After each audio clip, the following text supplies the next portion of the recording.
Hola a todos y bienvenidos a nuestro simposio especial sobre la última generación. Nos alegra que puedan acompañarnos y antes de empezar queremos comenzar con una palabra de oración. Y entonces daré una pequeña explicación hacia dónde vamos con este tema. Así que inclinemos reverentemente nuestras cabezas para orar.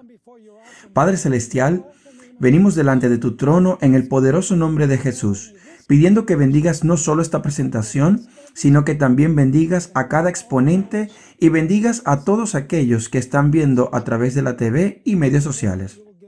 Te pido, Señor, que nos des claridad de pensamiento y des a cada uno un corazón abierto y dispuesto para recibir tu mensaje. Y te agradecemos por escuchar nuestra oración, porque te lo pedimos en el nombre de Jesús. Amén. En el año 1975, un libro pionero fue publicado por la ahora desaparecida Asociación Publicadora del Sur. El nombre del libro fue Perfección, la posibilidad imposible. 4 autores contribuyeron en este libro: Herbert Douglas, Edward Heppenstall, C. Mervyn Maxwell y Hans Larondel. Ahora, yo no he leído ese libro en muchos años, pero aún recuerdo los contenidos del libro. Básicamente, Herbert Douglas y C. Mervyn Maxwell estaban prácticamente en la misma página, mientras que Edward Heppenstall y Hans Larondel también tenían capítulos muy similares. Diferentes maneras de verlo, pero básicamente la misma idea. Con esto en mente, me gustaría mencionar que en la actualidad, de hecho, hay 2 puntos de vista en la teología de la última generación dentro de la Iglesia Adventista, por supuesto con variaciones mínimas. Y sobre ambos grupos es que vamos a hablar en este simposio particular. Ahora, ambos grupos tienen muchas cosas en común. Primero, ambos grupos creen que la gracia terminará antes de la segunda venida de Cristo. Ambos grupos están de acuerdo que después de cerrarse la gracia, este mundo experimentará un tiempo de tribulación como nunca se ha visto en la historia del mundo. Ambos grupos creen que Dios tendrá a un remanente fiel, conocido en el libro de Apocalipsis como los 144,000, que mantendrá su lealtad hacia Dios durante este difícil periodo. También están de acuerdo que durante este tiempo, la gente fiel de Dios vivirá en esta tierra con su naturaleza pecaminosa, pero vencerán. Y finalmente, ambos grupos creen que Dios removerá la naturaleza pecaminosa de la generación final cuando Cristo venga del cielo y transforme este cuerpo vil a la semejanza de su glorioso cuerpo. Así que esos son los puntos en que están de acuerdo. Sin embargo, los 2 grupos difieren en 2 puntos particulares. Primero que nada, la pregunta es: ¿intercederá o mediará Cristo por los pecados del remanente fiel después del cierre de la gracia? Un grupo dice sí y otro grupo dice no. La segunda pregunta es: ¿vivirá el remanente fiel durante la gran tribulación sin pecar en acto, ni palabra, ni pensamiento? Al respecto, ambos grupos tienen considerables elementos en común. Sin embargo, hay 2 elementos donde ellos creen diferente. Ahora, mientras doy inicio, quiero mencionar que hay peligros al acecho en ambas posiciones.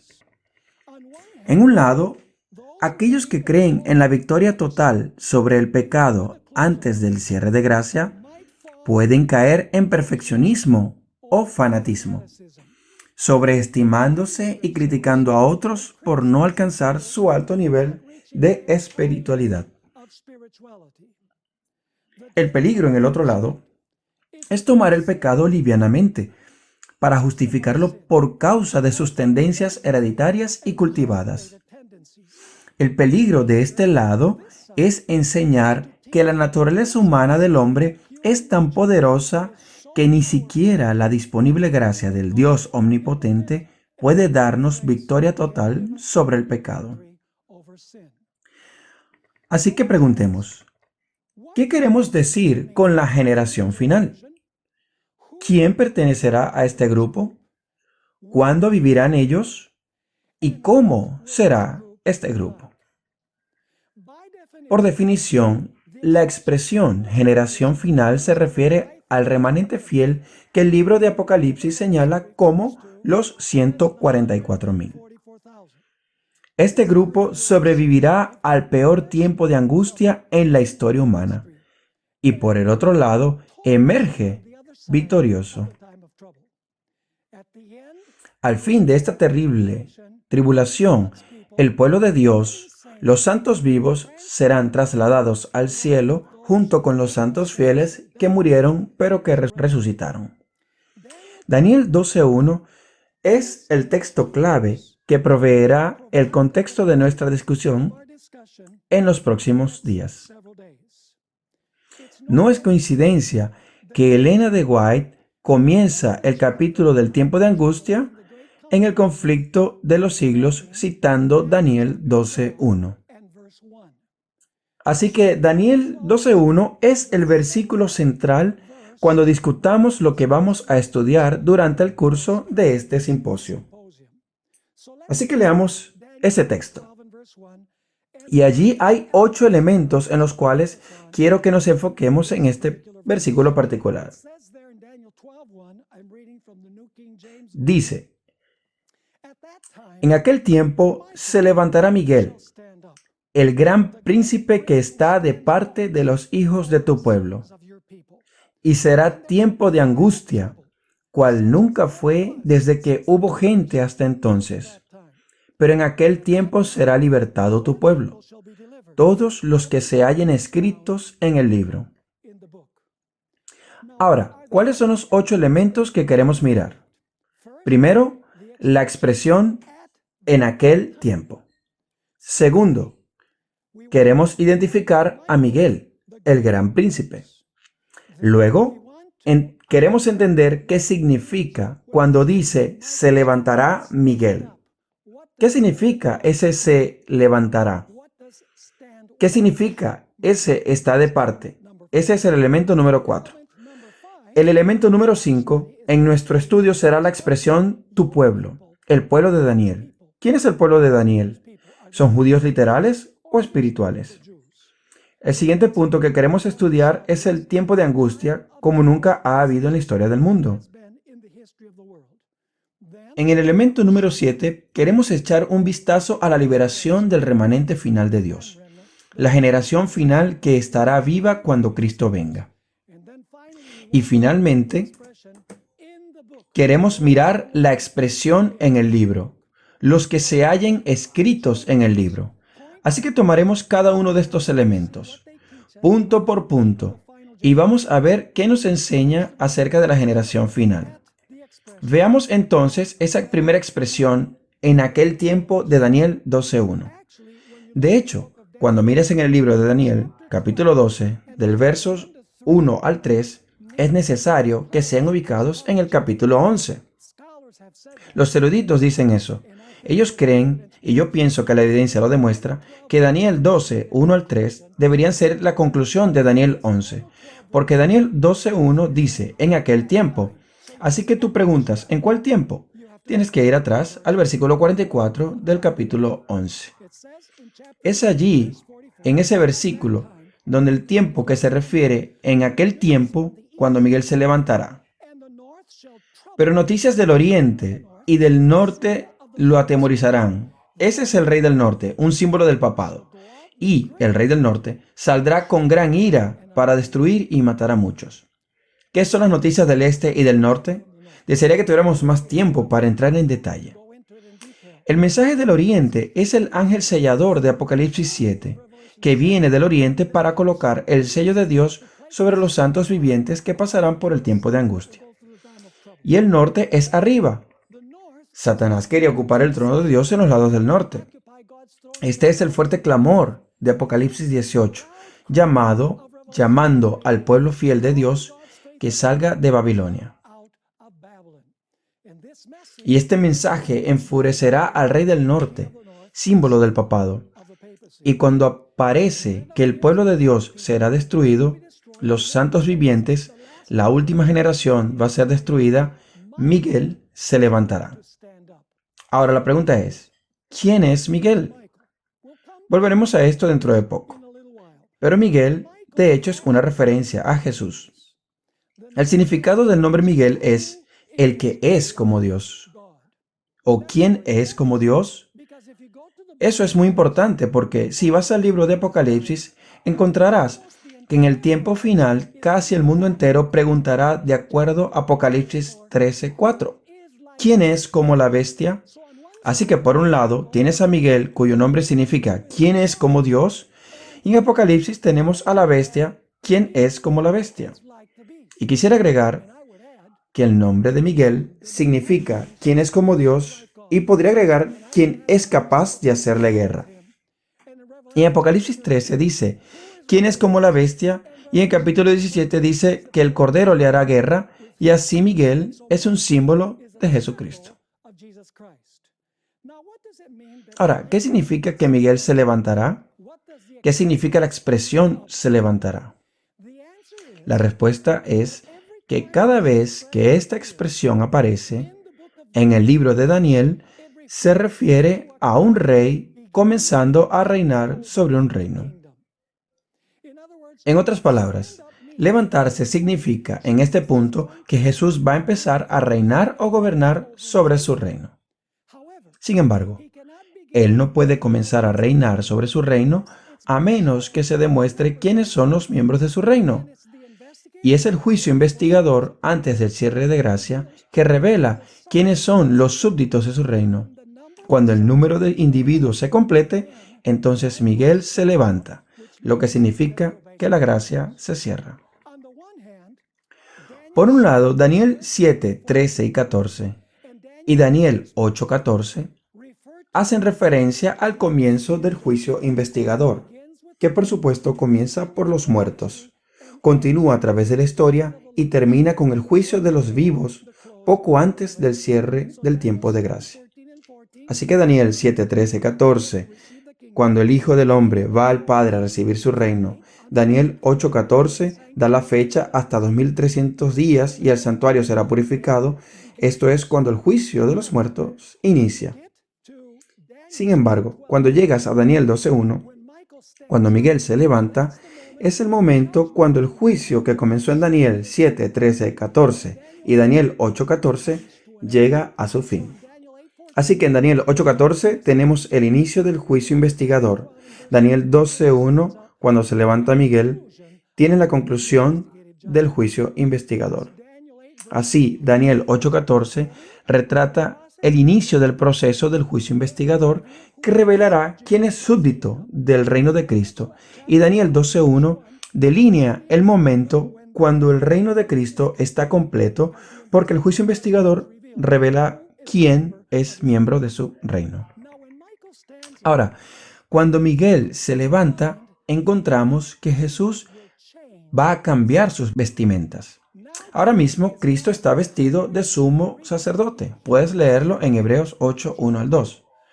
Pero cuando Miguel se levanta, se quita sus vestimentas sacerdotales y se viste con sus vestiduras reales, o lo que Elena de White llama vestiduras de venganza. En Primeros Escritos, página 36, ella escribió: las naciones se están airando ahora, pero cuando nuestro sumo sacerdote termine su obra en el santuario, escuchen atentamente, se levantará. Ven, ella define el levantarse como cuando Jesús termina su obra en el santuario. Y luego note lo que dice, se levantará, se pondrá las vestiduras de venganza, y entonces se derramarán las 7 postreras plagas. Así que Él se levanta, el tiempo de gracia se cierra, todos los casos están decididos, el reino de Cristo se ha completado y el tiempo de angustia sobreviene. En Primeros Escritos, página 280, Elena de White también escribió que Jesús se pondrá sus vestiduras como rey, no solo sus vestiduras de venganza. Así es como ella lo escribió. Entonces vi que Jesús se despojaba de sus vestiduras sacerdotales y se revestía de sus más regias galas. Llevaba en la cabeza muchas coronas, una corona dentro de otra. Rodeado de la hueste angélica, dejó el cielo. Así que se vestirá con sus ropas de venganza. Todos los casos están resueltos, su reino está completado por el trabajo del juicio y todos aquellos que no están preparados para cuando cierre la gracia recibirán las 7 últimas plagas. Vayan conmigo a Apocalipsis 19, 12, 11 al 12 y el 14. Dice: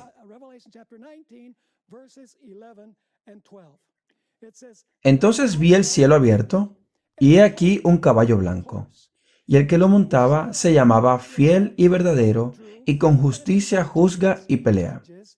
Sus ojos eran como llama de fuego, y había en su cabeza muchas diademas. Y los ejércitos celestiales vestidos de lino finísimo, blanco y limpio, le seguían en caballos blancos. Luego, el verso 16 nos dice que él viene montando en el caballo blanco. Viene como Rey de Reyes y Señor de Señores. Así que cuando Cristo regrese, vendrá custodiado como Rey. ¿Qué significa eso? Debe significar que él cambió sus ropas. Porque si viene como rey, tuvo que haber un momento donde se quitó sus vestiduras de sacerdote. Él lo hizo durante el cierre de gracia. La lección de escuela sabática, el primer trimestre del 2020, explica el significado de la palabra levantarse. Esto es lo que leemos. En primer lugar, el verbo levantarse nos recuerda el auge de los reyes para conquistar y gobernar. Ahora, sabemos que este juicio no tiene lugar en la tierra. El juicio investigador toma lugar en el cielo, de acuerdo a Daniel, capítulo 7, 13 y 14. Usted dirá, ¿cómo podemos saberlo?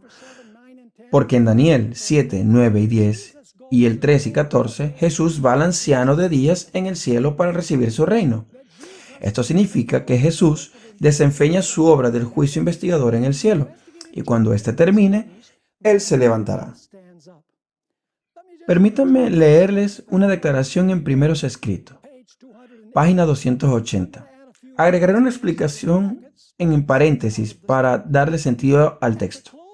Al terminar el cierre de gracia, todos los casos habían sido fallados para vida o para muerte. Mientras Jesús oficiaba en el santuario, antes del cierre de gracia, había proseguido el juicio de los justos muertos y luego el de los justos vivientes. Cuando cierre la gracia, escuchen atentamente, Cristo, habiendo hecho expiación por su pueblo y habiendo borrado sus pecados, había recibido su reino. Ahora, presten atención. Cristo había recibido su reino, habiendo hecho expiación por su pueblo y habiendo borrado sus pecados. ¿Qué significa que había recibido su reino? Y él lo explica ahora. Estaba completo el número de los súbditos del reino. En otras palabras, el número de los súbditos han sido determinados en el juicio investigador.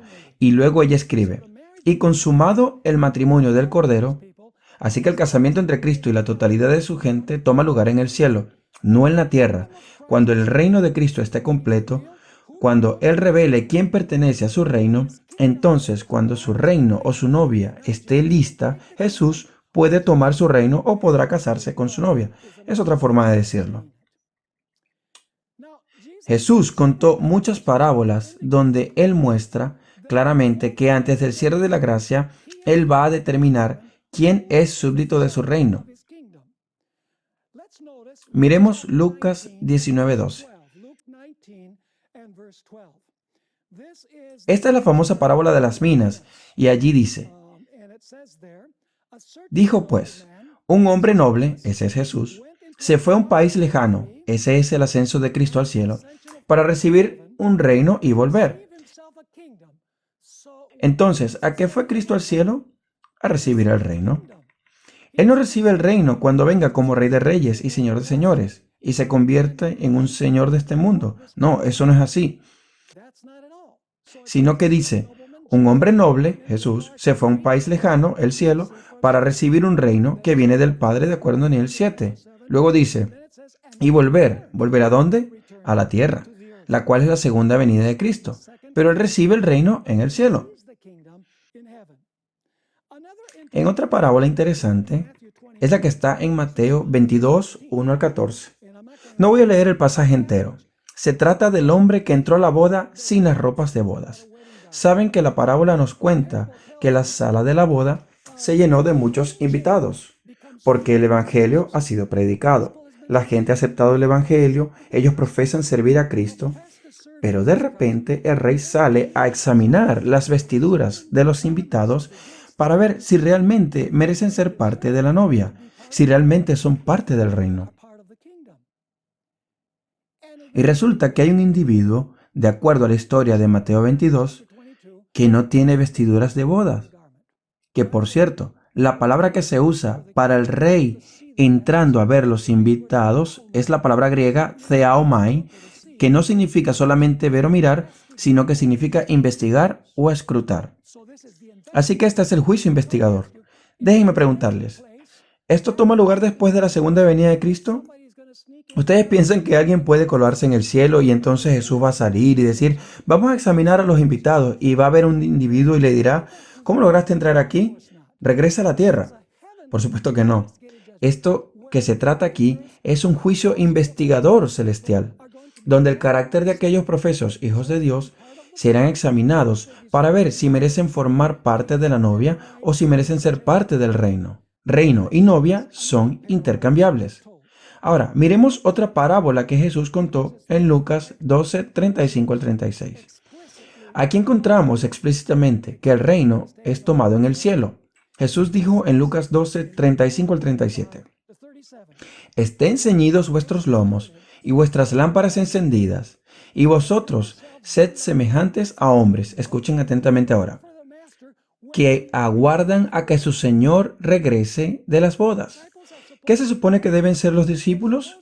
Se supone que deben ser siervos de acuerdo a esto, que aguardan a que su Señor regrese de las bodas. Así que ¿dónde toma lugar la boda? En el cielo. Y entonces Jesús regresará de las bodas. Así que leeremos una vez más. Estén ceñidos vuestros lomos y vuestras lámparas encendidas, y vosotros sed semejantes a hombres que aguardan a que su Señor regrese de las bodas, para que cuando llegue y llame le abran enseguida. Bienaventurados aquellos siervos a los cuales su Señor, cuando venga, halle velando. Allí es cuando viene la gran cena de las bodas que toma lugar en el cielo. Sigue diciendo en el versículo 37, de cierto os digo que se ceñirá Él, Cristo, y hará que se sienten a la mesa y vendrá a servirles. Están viendo claramente que el juicio investigador determina quién es miembro de la novia, quién es miembro del reino. Cuando el reino o la novia estén completos, Miguel se levanta, la gracia se cierra y no habrá cambio de bandos para ese momento. Pero cuando el tiempo de gracia termine, los fieles en la tierra tendrán que vivir sin mediador para el pecado. Déjenme leerles un par de declaraciones del espíritu de profecía. La primera está en Conflicto de los Siglos, página 600. Cuando Él abandone el santuario, ese es Cristo. Es lo mismo que cuando se levante. Las tinieblas envolverán a los habitantes de la tierra. Durante ese tiempo terrible, los justos, note, no los impíos, los justos, la última generación, amigos, deben vivir sin intercesor a la vista del Santo Dios. Por cierto, el Santo Dios que no puede convivir con el pecado. Sigo leyendo.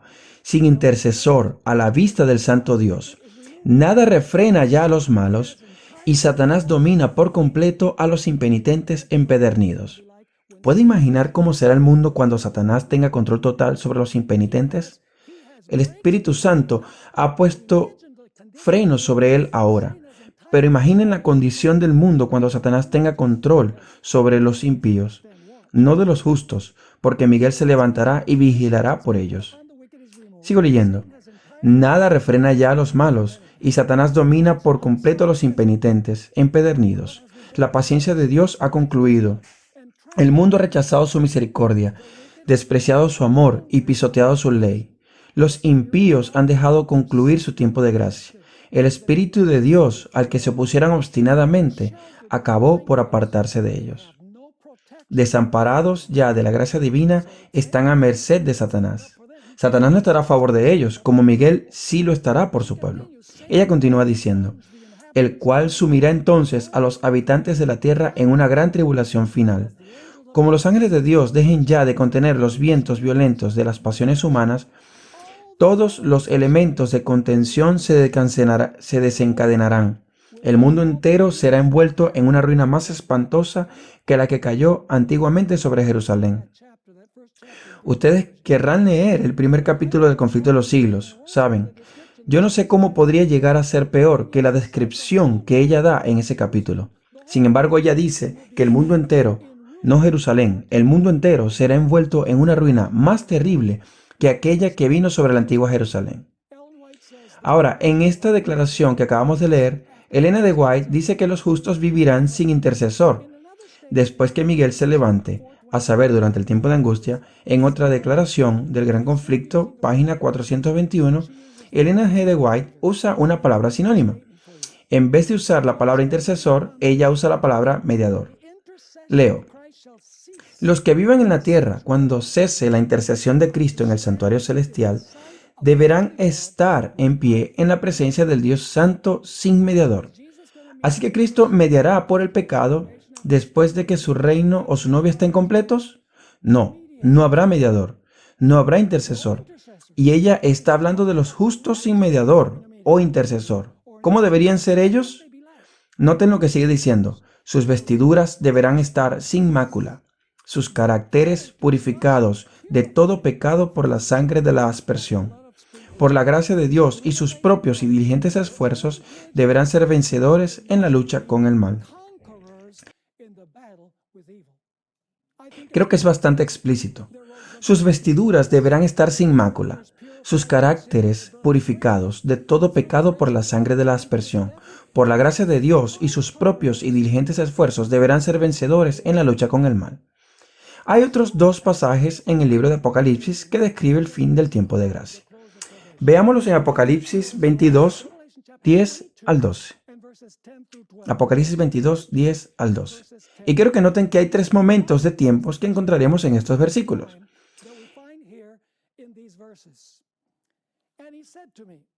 Leo, y me dijo, no selle las palabras de la profecía de este libro. Se está refiriendo a Apocalipsis y por extensión a toda la Biblia. ¿Qué significa no selle este libro? Que el tiempo de gracia sigue abierto, si el libro aún no ha sido sellado, obviamente, porque en un mensaje puede surgir de él. Ojo, pero viene un momento cuando el libro será sellado. Noten el segundo punto, porque el tiempo está cerca. ¿Qué tiempo está cerca? Sigue. El que es injusto, sea injusto todavía, y el que es inmundo, sea inmundo todavía, y el que es justo, practique la justicia todavía, y el que es santo, santifíquese todavía. Entonces viene el tercer evento, que es la segunda venida de Cristo. Leo, he aquí yo vengo pronto, y mi galardón conmigo, para recompensar a cada uno según su obra. Así que la gracia está abierta mientras el libro no está sellado. Luego tenemos el tiempo cuando el injusto continuará siendo injusto, el inmundo seguirá siendo inmundo, el justo seguirá siendo justo y el santo seguirá siendo santo. Note ahora Apocalipsis 15, 5 al 8. Este texto también describe el cierre del tiempo de gracia. Antes de leer, permítame preguntarle, ¿podemos entrar al santuario celestial actualmente? Obviamente no podemos entrar físicamente, pero sí podemos hacerlo mentalmente. Podemos entrar donde está Cristo, donde está nuestro mediador. Absolutamente. Pregunto, ¿vendrá un momento donde no podremos entrar más y tenerlo como mediador? Miren lo que dice este texto. Después de estas cosas miré, y aquí fue abierto en el cielo el templo del tabernáculo del testimonio. Ahora escuchen atentamente. En Apocalipsis 11, 19, el templo celestial está abierto para comenzar el juicio. En cambio, aquí el templo no está abierto para comenzar el juicio, sino que está abierto para que los ángeles de las 7 plagas puedan salir. Lo dice en el versículo 6. Dice, y del templo salieron los 7 ángeles que tenían las 7 plagas, vestidos de lino limpio y resplandeciente, y ceñidos alrededor del pecho con cintos de oro. Y uno de los 4 seres vivientes dio a los 7 ángeles 7 copas de oro, llenas de la ira de Dios, que vive por los siglos de los siglos. Ahora noten el verso clave. Y el templo se llenó de humo. Por cierto, la palabra templo en Apocalipsis es usada 16 veces y en todas se refiere al lugar santísimo del santuario celestial. Sigue diciendo, y el templo se llenó de humo por la gloria de Dios y por su poder, y nadie podía entrar en el templo hasta que se hubiesen cumplido las 7 plagas de los 7 ángeles. Viene un tiempo cuando nadie será capaz de entrar al templo celestial después del cierre de gracia. Y la puerta del santuario celestial se abrirá para que los ángeles de las 7 plagas surjan. Este será un periodo terrible. El tiempo de angustia que la Biblia describe, si el pueblo de Dios no tuviera protector, dejarán de existir muy rápido. Notarán que en Daniel 12:1 que Miguel se levanta para un propósito especial. Él se levanta para poder defender. Durante el tiempo de angustia, el rey del norte intentará destruir a los súbditos vivos del reino de Cristo. Así que Jesús se levantará para estar de parte de ellos y defenderlos. El pastor defenderá a su oveja. El esposo protegerá a su novia. El soberano protegerá a sus vasallos y la cabeza protegerá al cuerpo. Varias versiones describen el estar de parte como guardar o proteger. Pueden ver que durante este tiempo Jesús no va a ser un mediador para su pueblo, sino un defensor o protector. Porque algunos ministros dan la impresión de que cuando se cierre la gracia será como que ahora están solos, amigos. No, el pueblo de Dios no andará solo. Jesús no dijo, he aquí yo estaré siempre con vosotros hasta el cierre del tiempo de gracia. Él dijo, he aquí yo estaré siempre con vosotros hasta el fin del mundo. Así que también el levantarse significa que el tiempo de gracia se cierra. El estar de parte significa que Jesús protegerá su reino. Él protegerá a su novia. Ahora, ¿qué quiere decir la expresión de parte de los hijos de tu pueblo? La pregunta es, ¿quién es el pueblo de Daniel? Bien, Daniel era un judío literal, así que debe significar que el pueblo del que se habla aquí son los judíos literales, ¿cierto? No, aquí estamos hablando de Israel espiritual. Por supuesto que la gente preguntará, ¿qué principio te da el derecho de decir que la expresión tu pueblo en las 70 semanas, donde dice 70 semanas, están determinadas para tu pueblo? Daniel se refiere al Israel literal, mientras que en el 12:1 se refiere al Israel espiritual. ¿Qué principio hermenéutico puedes usar para decir que aplica literalmente en los días de Daniel y aplica globalmente y espiritualmente al final del tiempo? Permítame darles un ejemplo. ¿Por qué el santo monte de la oración de Daniel del capítulo 9 se refiere al monte Sión literal, mientras que en Daniel 11:45 se refiere a un monte Sión mundial donde el pueblo de Dios es espiritualmente reunido? Hallamos las respuestas a estas preguntas entendiendo que mientras la teocracia hebrea estaba en vigor, Israel era local y literal. Sin embargo, cuando la teocracia terminó en el año 34, debemos entender que la palabra Israel se refiere en modo espiritual y global. Es interesante que en Hebreos 8:8 habla sobre un nuevo pacto que Cristo hará con Israel y Judá. Nunca he escuchado a un cristiano decir, bueno, sabes, el nuevo pacto es solo para Israel y Judá. No, Israel y Judá allí significa todo el pueblo de Dios fiel. Así es como funciona.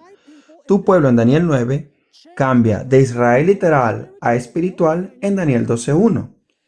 Y el santo monte en Daniel 9:16, que es el monte Sión literal, cambia al Israel espiritual, la iglesia, en Daniel 11:45.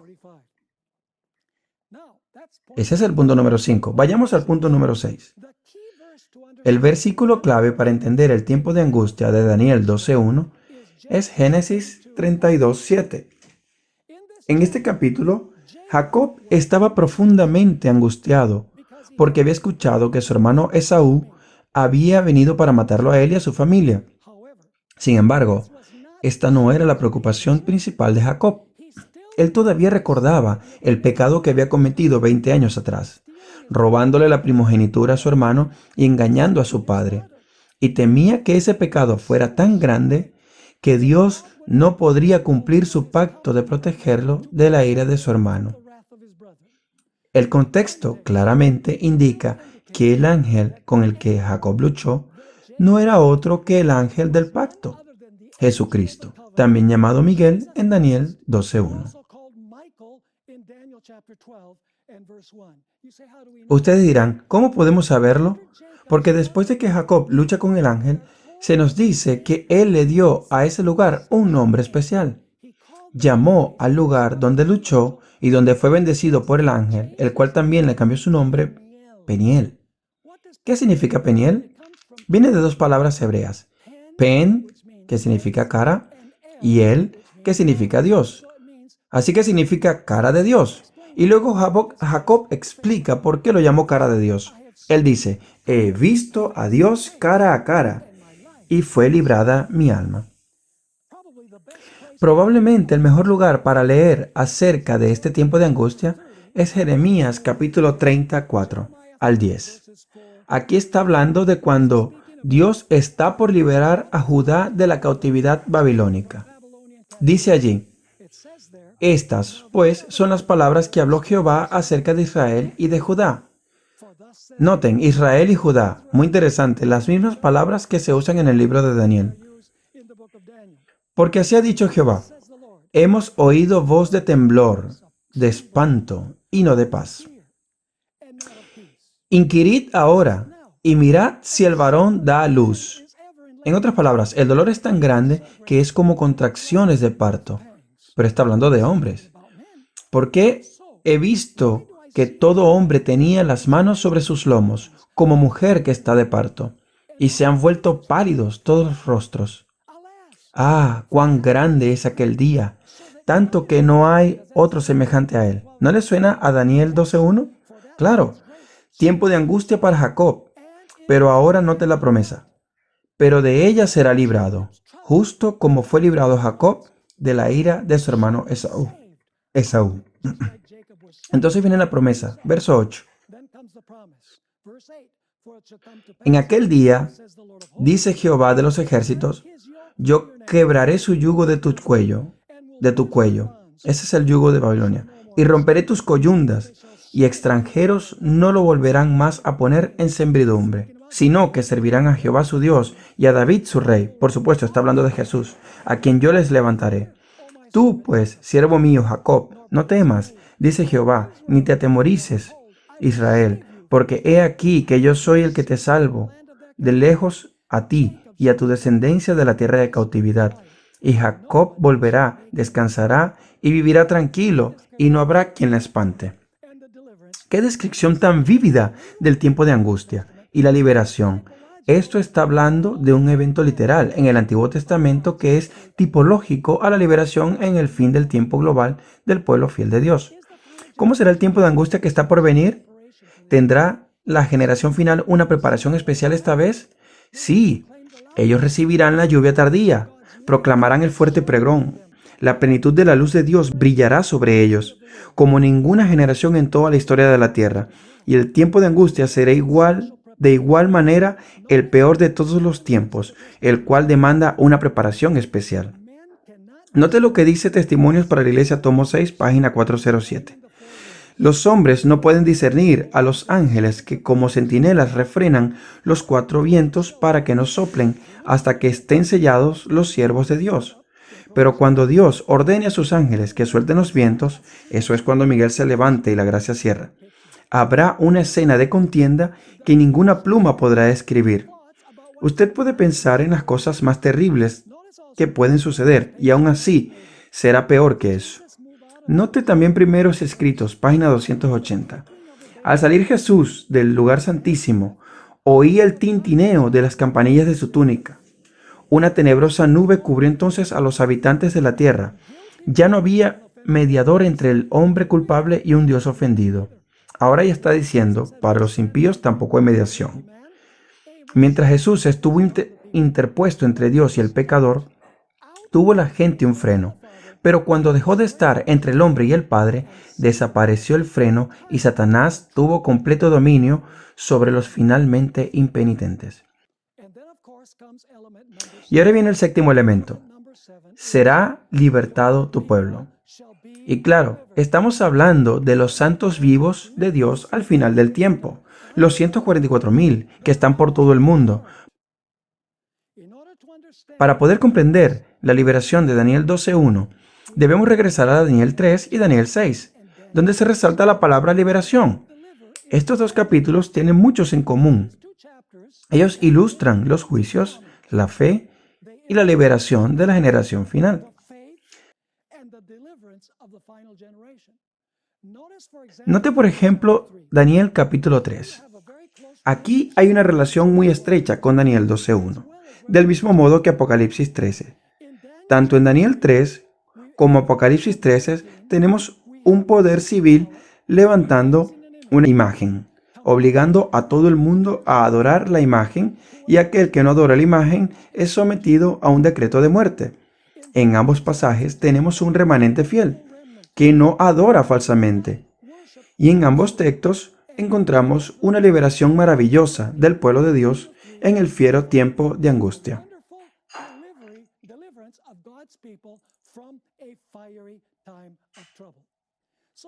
Así que examinemos estos dos capítulos y descubramos cómo será la liberación en el fin del tiempo. Ahora, ustedes conocen la historia de Daniel 3.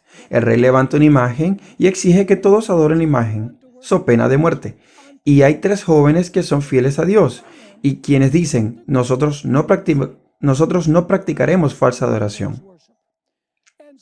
El chisme se corre y los enemigos de los tres amigos de Daniel vienen al rey y le dicen que hay tres hebreos que no se inclinaron cuando la música sonó. Busquemos en Daniel 3:15.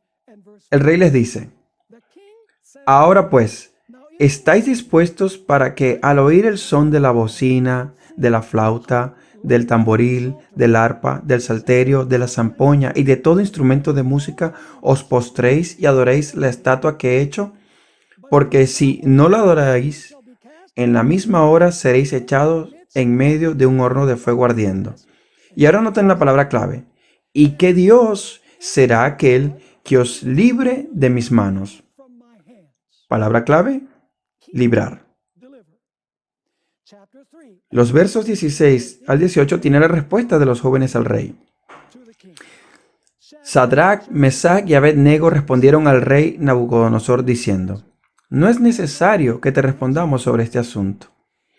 He aquí nuestro Dios, a quien servimos, puede que, aquí viene la palabra clave, librarnos del horno de fuego ardiendo, y de tu mano, oh rey, nos, y aquí viene la palabra clave otra vez, librará. Y si no, sepas, oh rey, que no serviremos a tus dioses, ni tampoco la estatua que has levantado. Para ellos, la obediencia a Dios era más importante que sus vidas. Y entonces Daniel 3:19 registra la reacción del rey. Él se enfureció, dice el texto.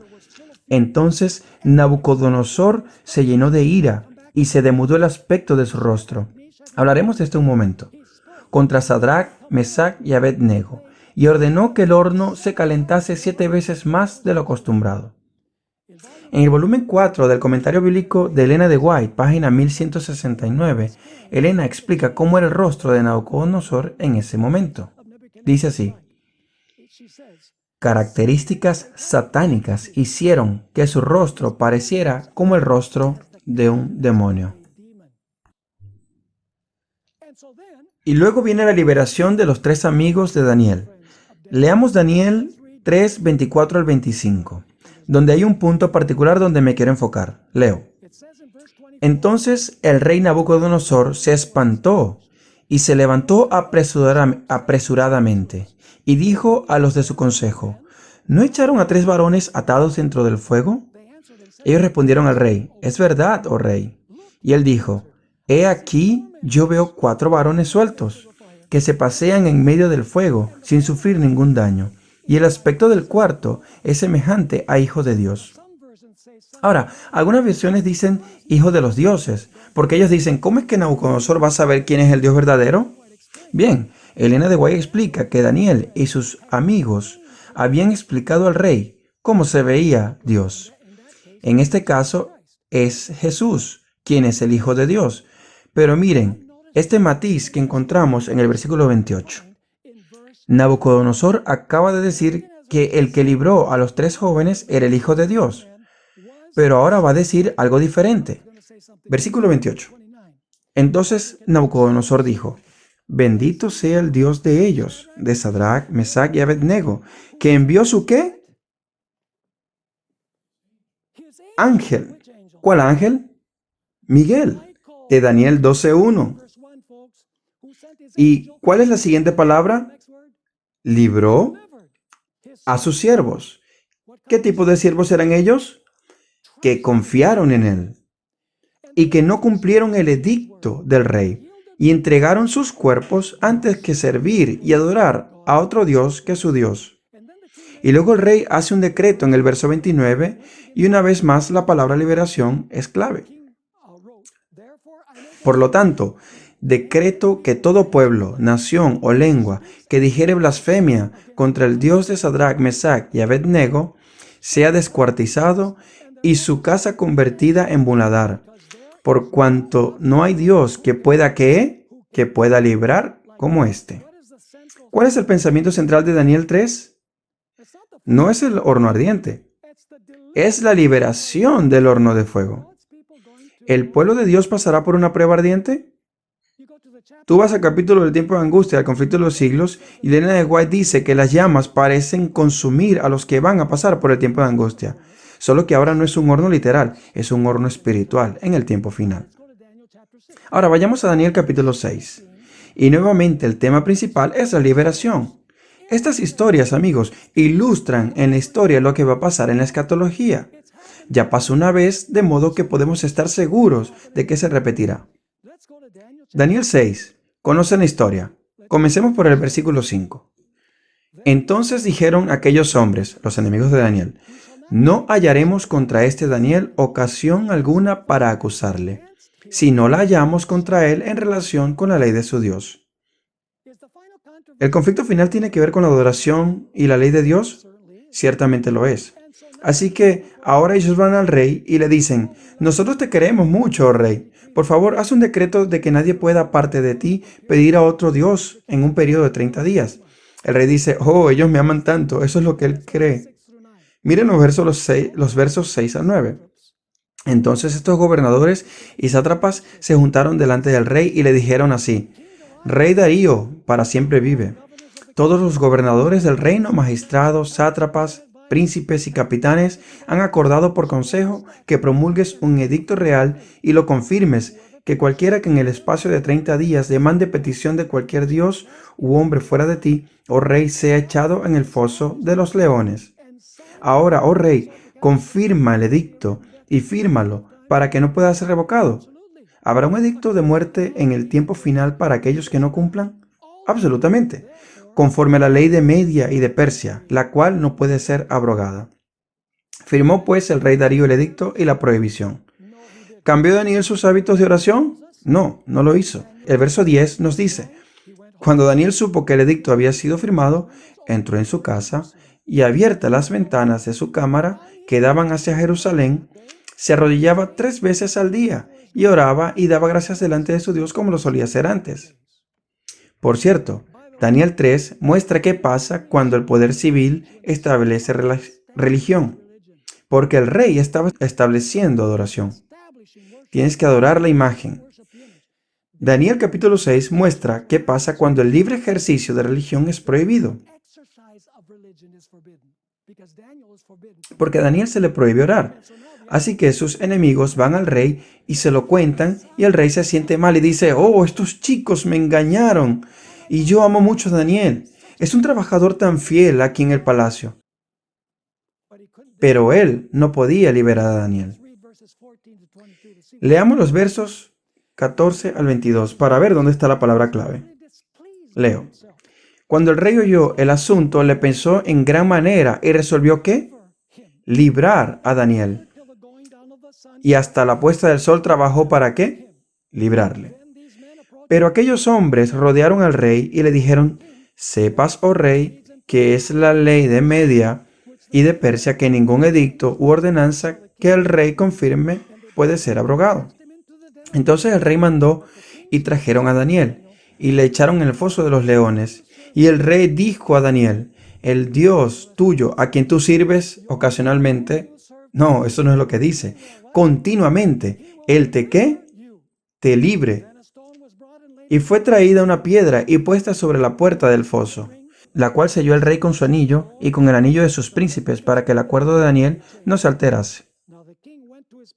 Luego el rey se fue a su palacio y se acostó en ayuno. Ni instrumentos de música fueron traídos delante de él, y se le fue el sueño.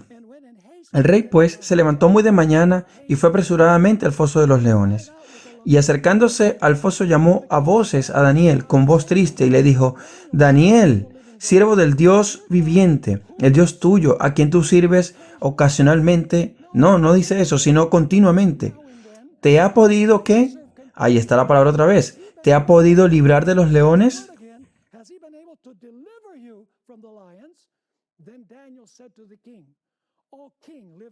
Entonces Daniel respondió al rey, oh rey, vive para siempre. ¿Mi Dios envió su qué? ¿Qué ángel suponen ustedes que fue? El mismo ángel que estuvo en el horno de fuego. Mi Dios envió su ángel, el cual cerró la boca de los leones, para que no me hiciesen daño, porque ante él fui hallado inocente, y aún delante de ti, oh rey, yo no he hecho nada malo. Sigo leyendo el 23. Entonces se alegró el rey en gran manera a causa de él, y mandó sacar a Daniel del foso, y fue Daniel sacado del foso, y ninguna lesión se halló en él, porque había confiado en su Dios. En otras palabras, la confianza en Dios, la obediencia a Dios es más importante que la vida en sí misma. Después de esto, el rey dio un decreto como lo hizo Nabucodonosor. Sigo leyendo los versos 25 al 27. Entonces el rey Darío escribió a todos los pueblos, naciones y lenguas que habitan en toda la tierra. Paz os sea multiplicada. De parte mía es puesta esta ordenanza, que en todo el dominio de mi reino todos teman y tiemblen ante la presencia del Dios de Daniel, porque Él es el Dios viviente y permanece por todos los siglos, y su reino no será jamás destruido, y su dominio perdurará hasta el fin. Él salva. ¿Y cuál es la siguiente palabra? Libra. Y hace señales y maravillas en el cielo y en la tierra. Él ha librado a Daniel del poder de los leones. Estas dos historias de Daniel 3 y 6 ilustran lo que va a pasar en escala global al fin del tiempo, con la generación final de Dios, que confían en Dios implícitamente, de tal manera que preferirán morir que pecar. Vayamos al último elemento, escritos en el libro. Esta frase demuestra que cuando cierre la gracia, la vida de los santos vivos han sido examinadas y sus nombres han sido retenidos en el libro de la vida. Miguel solo librará a aquellos santos vivos cuyos nombres estén escritos en el libro durante el juicio de los vivos, cuando el tiempo de angustia comience. Después del cierre de gracia, los nombres de los santos vivos ya están en el libro para permanecer allí para siempre. Elena de White escribió las siguientes palabras en Primeros Escritos 283 al 284. Aquí ella está hablando del tiempo de angustia, donde parece que la generación final de Dios no tendrá escape. Así es como ella escribió. A juzgar por las apariencias, no había posibilidad de escapar. Los malvados, saboreando de antemano su triunfo, exclamaban, ¿por qué no os libra? Note nuevamente la palabra clave. Vuestro Dios. ¿Por qué no os libra vuestro Dios de nuestras manos? ¿Por qué no os escapáis? ¿Por qué no os escapáis por los aires para salvar la vida? Pero los santos no los escuchaban. Como Jacob, estaban luchando con Dios. Los ángeles deseaban, la palabra otra vez, librarlos. Pero había de esperar un poco más. El pueblo de Dios debía apurar el cáliz y ser bautizado del bautismo. Los ángeles, fieles a su misión, a su misión, seguían velando. Dios no quería que los paganos insultasen su nombre. Ella aquí se refiere a Joel 3. No tenemos tiempo para leerlo, pero ese capítulo describe cuando los impíos se reúnen alrededor de la Jerusalén espiritual para intentar matar a los santos que están allí reunidos. Ella continúa escribiendo. Se acercaba el tiempo en que iba a manifestar su formidable poder. Y aquí viene la palabra otra vez. Libertar gloriosamente a sus santos. Por la gloria de su nombre iba a libertar a todos los que pacientemente le habían esperado y cuyos nombres estaban escritos en el libro. ¿Están captando que los nombres de los santos vivos han sido retenidos en el libro antes de que el tiempo de angustia comience? Claramente encontramos el juicio investigador en Daniel 12:1, porque el nombre de los vivos en el juicio han sido retenidos en el libro. Quiero finalizar leyendo dos declaraciones del espíritu de profecía, declaraciones poderosas acerca de esta generación final, la generación del tiempo final, que me gusta llamar la generación fiel. Testimonios para la Iglesia, tomo 4, página 485. Satanás ofrece a los hombres los reinos del mundo a cambio de que ellos le entreguen la supremacía. Muchos sacrifican así el cielo. Y luego escribe, mejor es morir que pecar. Mejor es necesitar que defraudar. Mejor es pasar hambre que mentir. En otra declaración que encontramos en Testimonios para la Iglesia, tomo 5, página 50, dice, los que estén dispuestos a morir antes que cometer un mal acto son los únicos que serán hallados fieles. Amigos, creer que hay una generación del tiempo final que será totalmente victoriosa sobre el pecado en acción, en pensamiento y en palabra no es legalismo. Se convierte en legalismo solo cuando te sientes salvo, te justificas y criticas a aquellos quienes tú crees que no han alcanzado tu alto nivel espiritual. El apóstol Pablo escribió, ocupaos en vuestra salvación con temor y temblor. No escribió, ocúpate de la salvación de tu vecino con temor y temblor. La generación final estará tan enfocada en Cristo Jesús, en su pureza, en lo que hizo en Getsemaní y en la cruz, que ellos dirán como Job, aunque Él me matare, en Él esperaré. Esa es la única generación que será capaz de ser fiel durante el tiempo de angustia. Y estará de pies delante del Hijo del Hombre cuando venga Cristo. Los únicos que dirán, este es nuestro Dios, le hemos esperado y Él nos salvará. Y durante este simposio discutiremos muchos diferentes asuntos relacionados a la generación final.